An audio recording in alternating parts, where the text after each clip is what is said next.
When Zixara screamed, "I can't even stand this," the world turned her into a meme. But one woman saw past the outburst to discover a revolutionary truth. The most profound love stories aren't about changing for someone. They're about being accepted as you are. Dr. Elena Rodriguez had never been this nervous in her entire career. She'd presented research papers to rooms full of skeptical scientists, decoded ancient languages that nobody had spoken in thousands of years, and even survived a disastrous conference presentation where her laptop died halfway through. But this was different. Today she was meeting an actual alien. The coffee shop on Fifth Avenue seemed like an odd choice for such a historic moment. Elena had suggested it herself, thinking a casual setting might help ease the tension. Now standing outside with her briefcase clutched against her chest, she wondered if that was a terrible idea. Should the first meeting between a human and an extraterrestrial visitor happen over cappuccinos and croissants? Her phone buzzed. It was her colleague from the International Space Agency. "She's on her way. 5 minutes. Try not to mess this up, Elena. No pressure at all." The door chimed as Elena pushed it open.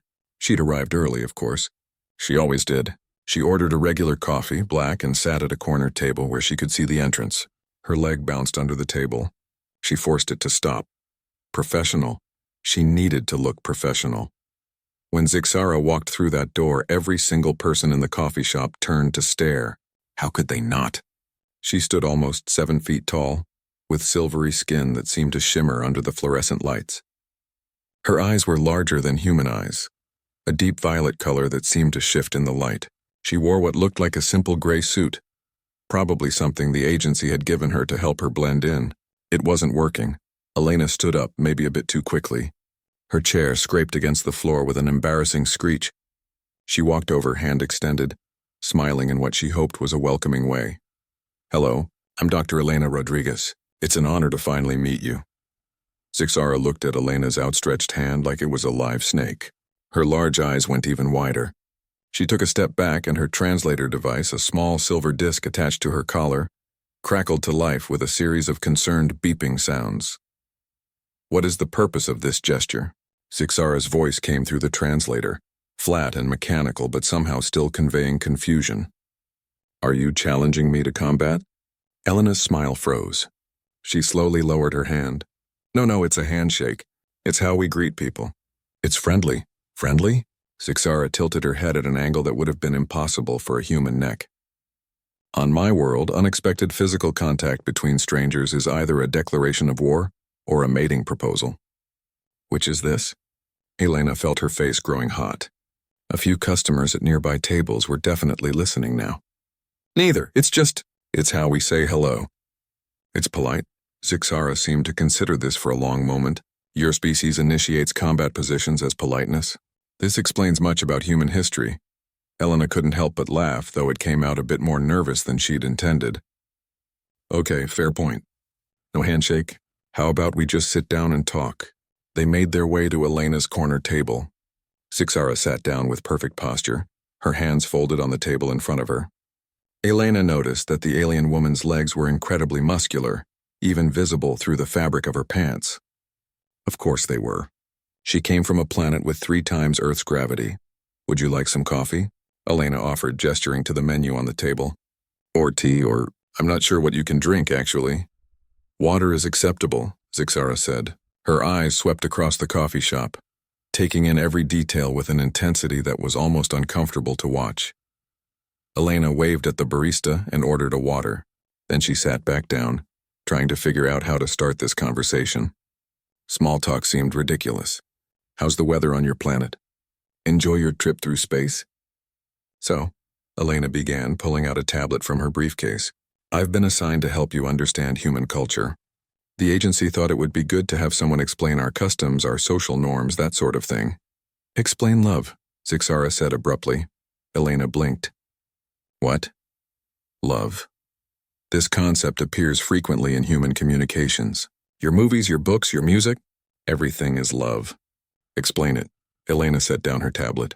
This wasn't where she expected the conversation to go.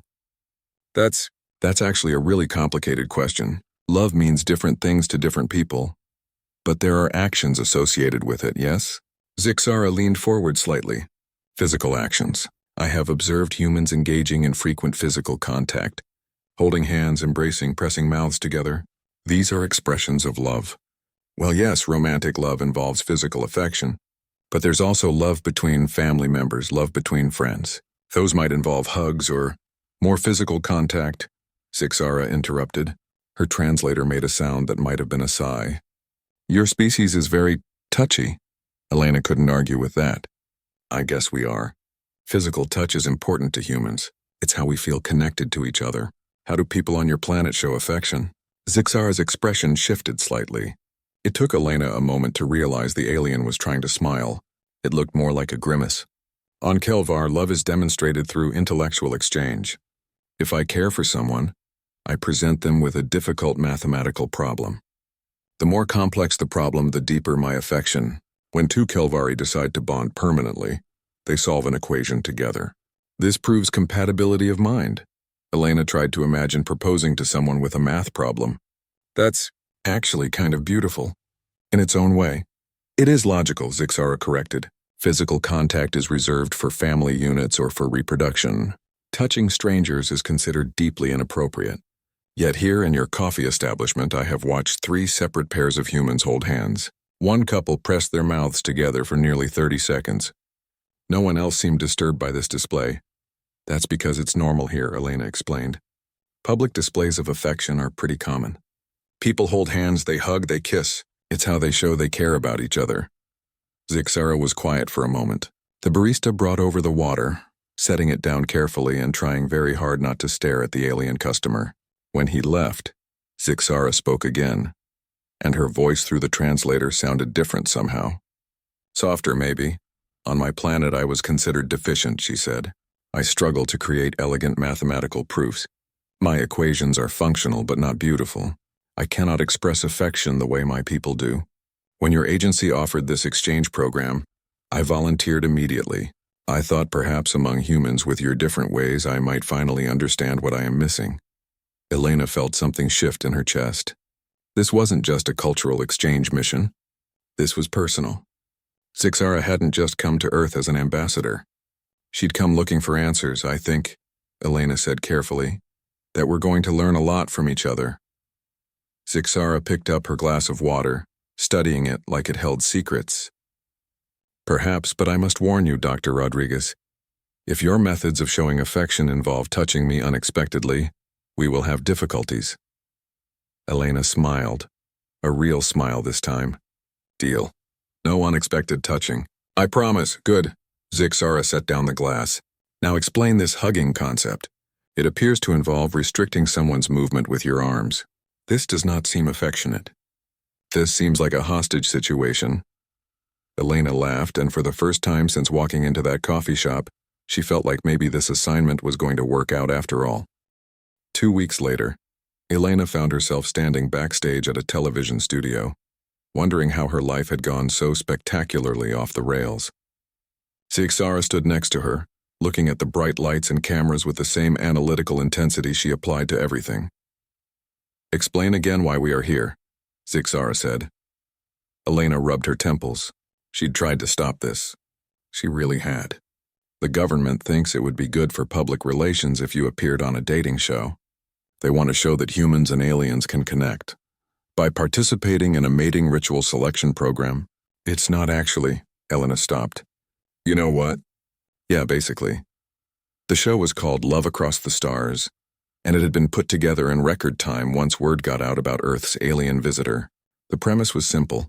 3 human bachelors would compete for a date with Zixara. It was supposed to be lighthearted, fun, a way to show that differences could be bridged.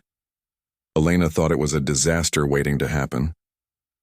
You don't have to do this, Elena said, not for the first time. I can tell them you're not feeling well. We can leave right now. Zixara shook her head. No, I came to Earth to understand your ways. If this is how humans find compatible partners, I should observe it. Perhaps even participate. A production assistant with a clipboard rushed over. 5 minutes. Is she ready? As ready as she's going to be, Elena muttered. They dressed Zixara in something the wardrobe department called elegant but approachable. It was a dark blue dress that somehow worked with her silvery skin. Her height was still striking, her eyes still obviously not human, but in the soft lighting she looked almost magical. The set was decorated with stars and planets, painfully on theme.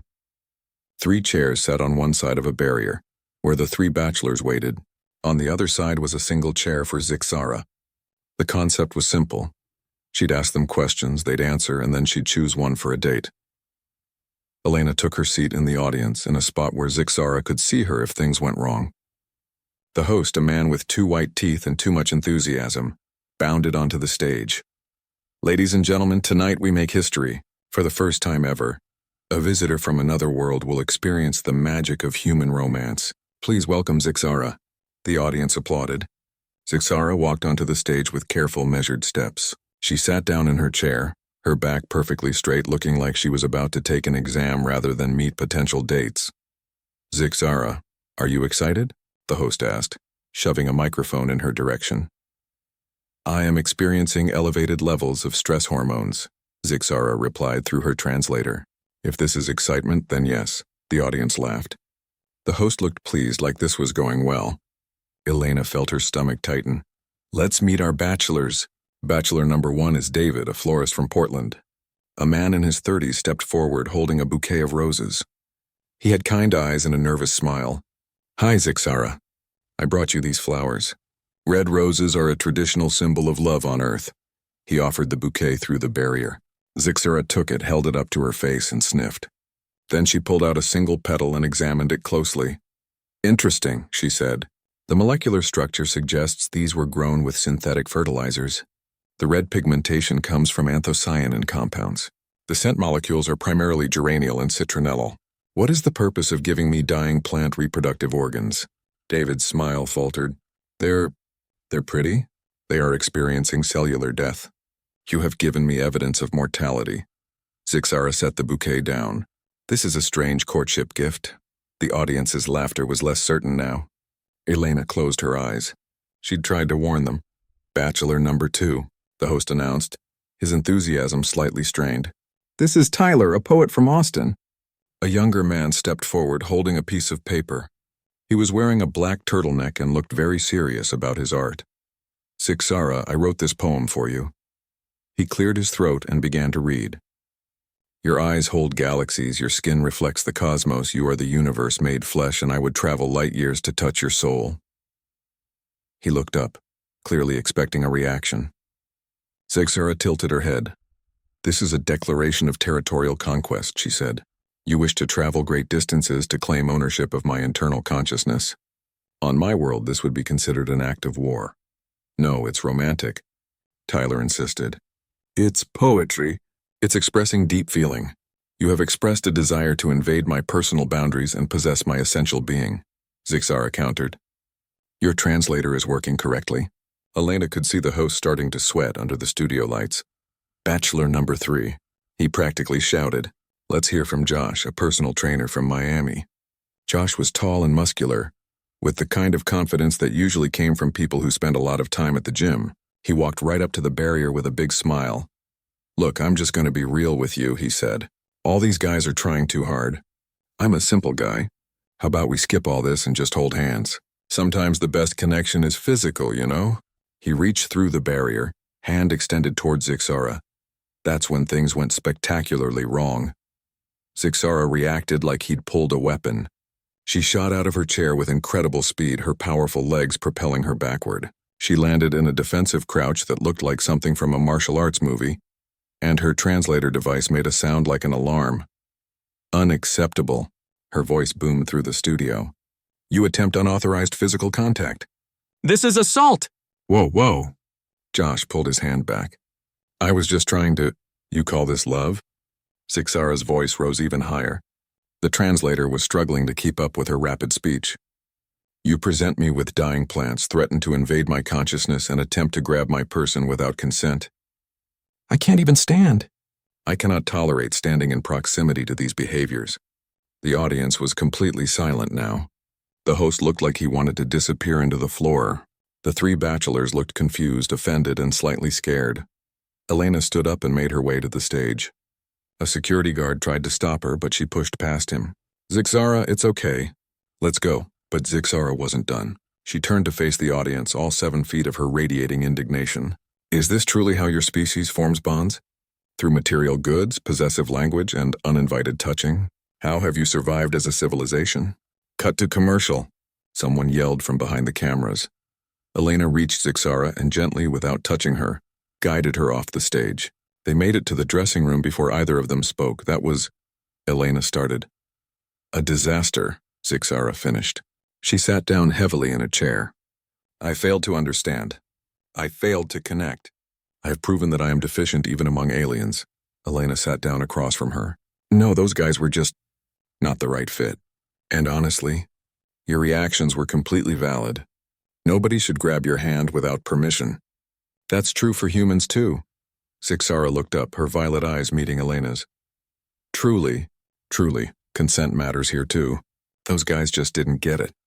There was a knock on the door. The host peeked his head in, his earlier enthusiasm completely gone. So, that footage is going viral. Your I can't even stand moment is everywhere. People are making memes. Zixara looked at Elena. What is a meme? Elena sighed. It's going to be a long night. The video had 40 million views in 3 days. Zixara's face, frozen in that moment of horrified indignation, was everywhere. You call this love? I can't even stand. Became an instant catchphrase. People used it for everything from bad relationships to burnt toast.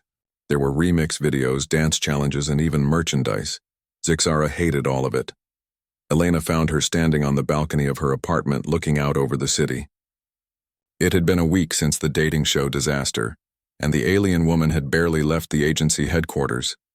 Helena had convinced her supervisors to let Zixara stay at her place for a while, away from the cameras and the crowds. Coffee? Elena offered, holding out a mug. Zixara took it carefully. She'd learned to appreciate coffee, though she drank it cold. Hot beverages were uncomfortable for Kelvari. I have made a fool of myself, Zixara said quietly. And worse, I have made a fool of my people. The council on Kelvar is displeased. They say I am reinforcing stereotypes of aliens as unable to adapt. Elena leaned against the railing beside her. You're not a fool. You had a normal reaction to an uncomfortable situation. But I failed to understand. That was my purpose here. To understand human love, human connection. Instead, I have only proven how different I am. Different isn't bad, Elena said. She took a sip of her own coffee, hot and bitter. And honestly, I think you're asking the wrong questions. You're trying to understand human love like it's a formula to solve. But love isn't math. It's messy and complicated and different for everyone. Zixara turned to look at her. Then how does anyone know if they are doing it correctly? Elena smiled. That's the thing. There is no correctly. My mom shows love by cooking. My best friend shows it by sending me funny videos at 3 in the morning. My neighbor shows it by keeping an eye on my apartment when I travel. It's all different, but it's all real. On Kelvar, there is a correct way, Zixara said. You present increasingly difficult mathematical proofs until you find someone whose mind works in harmony with yours. It is clear. It is logical. It sounds lonely, Elena said softly. Zixara was quiet for a long moment. Yes, she finally admitted. It is. Over the next few weeks, they fell into a routine. Elena worked from home most days, translating ancient texts on her laptop while Zixara studied human culture through books and carefully selected movies. No more reality TV, no more public appearances. They watched The Princess Bride first. Zixara had many questions. Why does he torture himself climbing the cliff? She asked. Would it not be more efficient to send a message requesting her presence at the bottom? Because it's romantic, Elena explained. He's proving his love through dedication and effort. He is proving his upper body strength and disregard for safety, Zixara countered. But Elena noticed she seemed moved by the ending anyway. They watched When Harry Met Sally. Zixara found the famous diner, scene deeply confusing. She is simulating pleasure to prove a point about deception? This is your idea of romantic comedy. Elena laughed so hard she almost spilled her drink. They tried Casablanca, Sleepless in Seattle, Pride and Prejudice. With each movie, Zixara's questions became less about plot logistics and more about emotions. Why does he let her go if he loves her? Why do they waste so much time being angry when they could simply communicate? Why does the concept of love at first sight persist when it is clearly just physical attraction combined with wishful thinking? You're getting it, Elena said after that last one. But it wasn't just movies. Elena showed Zixara music, everything from classical to pop to jazz. Zixara found music mathematically fascinating but emotionally perplexing. Why do humans create sounds that make them cry? She asked while listening to Adele. Because sometimes sadness needs company, Elena tried to explain. They read poetry together. Zixara was better at understanding poetry than Elena expected. The structure, the patterns, the way meaning was layered beneath metaphor. She approached it like a puzzle, which wasn't wrong. One evening, Elena was reading her grandmother's old recipe book, feeling nostalgic and a bit melancholy. Her grandmother had passed away 2 years ago, and sometimes the grief still hit unexpectedly. These are instructions for food preparation, Zixara observed, looking over her shoulder. Why does this make you sad? Because my grandmother wrote these, Elena said, her voice thick. Every note in the margins, every little comment. Don't overbeat the eggs. This one is Pedro's favorite. Oh, it's like I can still hear her voice. A tear slid down Elena's cheek. She wiped it away quickly, embarrassed. Zixara stood very still for a moment. Then she did something unexpected. She pulled out a chair and sat down next to Elena. Not touching, not speaking, just present. They sat like that for almost 10 minutes. Elena cried quietly, and Zixara simply stayed. When Elena finally looked up, Zixara was staring straight ahead. But there was something different in her posture. Something softer. On Kelvar, Zixara said quietly, we have a practice called shared silence. When someone experiences profound emotion, we sit in separate spaces and contemplate the same concept. The theory is that thoughts can resonate across distance. But I think, she paused, I think perhaps physical proximity serves the same purpose. Not touching, just being present. Yeah, Elena said, wiping her eyes. That's exactly it. I understand something now, Zixara continued. Love is not what you do. It is being willing to stay when someone is at their most vulnerable. Even if you do not fully comprehend their pain. Elena reached out instinctively, then stopped herself before touching Zixara's hand. You're learning. Perhaps you are teaching better than those bachelors did, Zixara said, and her translator managed to convey something that almost sounded like warmth. The next day, Zixara had a surprise. Elena came home from a quick errand to find the alien woman sitting at the kitchen table, surrounded by papers covered in mathematical notation. I have been working on this, Zixara announced. It is a proof, a complex one. In my culture, this would be a significant gesture of affection. Elena looked at the papers, understanding maybe one symbol in 20. What does it prove? It is a solution to a problem in quantum linguistics. The mathematics behind how meaning can transfer across fundamentally different communication systems. I thought, Zixara hesitated. I thought it might help your research. The work you do, translating ancient languages. Elena sat down slowly, looking at the pages. She saw her own research papers referenced in the margins, saw how Zixara had taken human linguistic theory and combined it with Kelvari mathematical principles to create something entirely new. This is... Elena couldn't find the words. This is incredible. This could change everything about how we approach translation. On my world, this would be a declaration of deep friendship, Zixara said. I am uncertain how it translates here. Elena looked up from the papers, meeting those violet eyes. Here, we'd say you're a really good friend. And we'd probably hug you, but since you're not into that, I'll just say thank you. This means a lot. Zixara's expression shifted into what Elena had learned to recognize as pleasure. You are welcome. Though I must admit I am uncertain if I did it correctly. The equations are functional, but they lack elegance. They are not beautiful. They're beautiful to me, Elena said. Not because they're pretty, but because you made them for me. That's what makes them matter. This is very confusing, Zixara said, but perhaps less confusing than it was before. That night, as they sat on the balcony watching the city lights, Zixara spoke quietly. I was considered deficient on my world because I could not create elegant proofs. I struggled to express affection in the approved manner. But here with you, I feel less deficient. I feel like perhaps there are many ways to show care. And perhaps all of them are valid. That's the most human thing you've said yet, Elena replied. Is that a compliment? Yeah, it really is. The news came on a Tuesday morning. Elena was making breakfast when her phone rang. It was Director Harrison from the agency. Elena, we need to talk about your research funding. Her stomach dropped. She knew that tone. She'd heard it before, right before they'd cut her last project. The conversation was short and devastating. Budget cuts, reallocation of resources, priority shifts, all the corporate language that meant the same thing. Her xenolinguistics program was done. 5 years of work, gone. Elena sat at the kitchen table, staring at her cold eggs, feeling numb. Zixara emerged from the guest room, took one look at Elena's face, and sat down. What has occurred? They canceled my funding, Elena said flatly. My research program, my team, everything. I have 3 months to wrap things up and find something else. This is unjust, Zixara said immediately. Your work is valuable. Apparently not valuable enough. Elena pushed her plate away.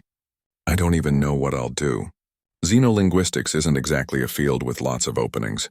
Most of my colleagues are adjunct professors living on ramen noodles. I thought the ISA position was stable. I thought I was safe. Safety is an illusion, Zixara said. On Kelvar we have a saying, the most solid ground can become quicksand when the planet shifts. That's depressing. It is realistic. Elena laughed, but it came out bitter. Great. I'm getting life advice from an alien who couldn't make it through a dating show without having a panic attack. She regretted it immediately. Zixara went very still. I'm sorry, Elena said quickly. That was mean. I'm just upset and I'm taking it out on you. That's not fair, Zixara stood up. I will leave you alone. Wait, no. But Zixara had already retreated to the guest room, closing the door quietly behind her. Elena put her head in her hands. Perfect. She'd lost her job and insulted her friend in the same morning. At this rate, she'd be homeless and friendless by noon. She didn't see Zixara for the rest of the day. The alien woman stayed in her room, and when Elena knocked to apologize again, there was no answer. The silence felt heavy, oppressive. That night, Elena couldn't sleep. She lay in bed staring at the ceiling, running through worst-case scenarios. She'd have to move back in with her parents. She'd have to leave the field entirely. Maybe she could teach high school Spanish. That was still language-related, sort of. Around 2 in the morning, she heard movement in the apartment. She got up and found Zixara sitting at the kitchen table, surrounded by even more papers covered in mathematical notation. Her violet eyes looked tired. What are you doing? Elena asked. Working, Zixara said simply. At 2 in the morning? Time is a human construct that I find limiting. Zixara set down her pen. I have been thinking about your funding problem, about the value of your work. On my world, when someone faces a challenge, those who care for them offer solutions. So I'm offering a solution. She pushed the papers toward Elena. This is a complete theoretical framework for quantum linguistic translation. It combines human and Kelvari approaches to communication. It proves mathematically that meaning can transfer perfectly between any two species regardless of biological, cultural, or dimensional differences. Elena picked up the papers, her eyes scanning the dense equations. Zixara, it is revolutionary, Zixara said matter-of-factly. It will change how every species in the galactic community approaches first contact. It will make your field essential rather than expendable, and it is yours. I can't take credit for your work. It is not taking credit. It is collaboration. Your research provided the foundation. Your theories about linguistic evolution, your work on dead languages, your understanding of how meaning survives across time. I simply added the mathematical proof. We created this together. Elena looked up from the papers, her eyes stinging with tears for the second time in as many days. Why would you do this for me? Zixara was quiet for a moment. When she spoke, her voice was softer than Elena had ever heard it. On my world, I told you, we show affection through intellectual gifts. The more complex the problem, the deeper the feeling. I have spent 6 weeks solving this problem. I have barely slept. I have used mathematical techniques that I was certain I could not perform. And I did all of it because you sat with me when I was frustrated. You did not judge me for my differences. You did not force me to be something I am not. You simply stayed. Elena wiped her eyes. That's what friends do. Then on both our worlds, this is what friendship looks like. Zixara gestured to the papers. On mine, it looks like equations. On yours, it looks like presence. Both are valid. Both are real. Elena carefully set down the papers and did something she'd never done before. She held out her hand, palm up on the table. An offering, not a demand. Zixara looked at the hand for a long moment. Then slowly, carefully, she reached out and placed her hand on top of Elena's. Just for a second.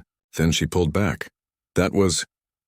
Zixara seemed to search for words. Not as terrible as I expected. Elena laughed through her tears. High praise. I am serious. I thought physical contact would feel like an invasion. But that felt like shared silence, but more immediate. Like our thoughts resonated not across space, but through touch. Welcome to the human experience, Elena said. We're a touchy species, but when it's with someone who matters, it's pretty nice. Perhaps, Zixara allowed. In small doses. Do not expect this to become regular. Wouldn't dream of it. They spent the rest of the night working together. Elena translating Zixara's mathematical proofs into language that human scientists could understand. Zixara explaining the theoretical underpinnings of concepts that Elena struggled to grasp. By sunrise, they had a paper. A real submission-ready paper that would change everything. We should get some sleep, Elena said as the sky lightened outside the window. I do not sleep the way humans do, Zixara said, but I could use time to process. This was some intense, good intense or bad intense. Zixara considered this. Good, definitely good. On my world, I could never have created something like this. I would have been too focused on making it elegant, on meeting standards I could never reach. But here with you, I was focused on solving a problem for someone I care about. The result is not perfect, but it is useful. It has purpose. That's better than perfect, Elena said. As Elena headed to her room, Zixara called out, Elena? Yeah? Thank you. For being patient with me. For not expecting me to be human. For letting me be Kelvari. Thank you for the same thing, Elena replied. For letting me be human, mess and all. Later that week, Elena submitted their paper to the International Journal of Xenolinguistics. She also sent a copy to Director Harrison with a polite note, suggesting that perhaps her research program was more valuable than they'd thought. The response was almost immediate. The paper was accepted pending peer review. 3 different universities requested copies, and Director Harrison called personally to apologize and ask if Elena would consider staying on with an expanded budget. Apparently your alien friend is a genius, Harrison said. The preliminary readers are calling this the most important theoretical work in a decade. She is pretty smart, Elena agreed, watching Zixara through the window. The alien woman was on the balcony, doing what looked like meditation but was probably mathematical contemplation. So you'll stay? I'll think about it, Elena said. But I'm going to need some conditions, including proper acknowledgement of Zixara's contribution. Done, whatever you need. After she hung up, Elena joined Zixara on the balcony. We did it. The paper's accepted. My job is safe. Universities are interested. This is good news, Zixara said. It's incredible news. And it's all because of you. It is because of us, Zixara corrected. Neither of us could have done this alone. That is the point, is it not? Connection makes us stronger than we are separately. When did you get so wise about human relationships? I had a good teacher. Zixara paused, though I am still very unclear on the appeal of physical contact beyond brief hand touches. Please do not expect me to participate in hugging. Never, Elena promised. Good, because I have been watching your television programs, and humans seem to hug constantly. At arrivals, at departures, at moments of joy, at moments of sadness. It seems exhausting. It kind of is, Elena admitted, but it's also nice usually. I will take your word for it. They stood together in comfortable silence watching the city wake up. Somewhere out there people were reading their paper. Somewhere Elena's career was being rebuilt. Somewhere the world was changing. But right here, right now, it was just 2 friends from different worlds who had figured out how to understand each other.